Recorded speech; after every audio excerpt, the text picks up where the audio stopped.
How to create and join guild in Discord. Now, guild creation on Discord may not be available for some, but if it's going to be available on your end directly from your Discord app, it is usually located at the ad server, and then you should be able to access create guild and access guild settings. If it's not available, then joining a guild is your second option.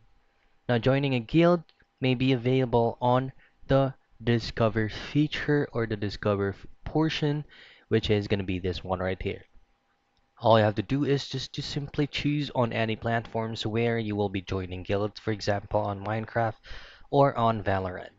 But if you already have a specific guild name or a specific server name, then what you can do is just to click on add a server option and then scroll down till you find this option here that says join a server, and then just simply put up the invite link or the Discord name guild so that you can actually join that specific guild. And that's how you create and join guild in Discord.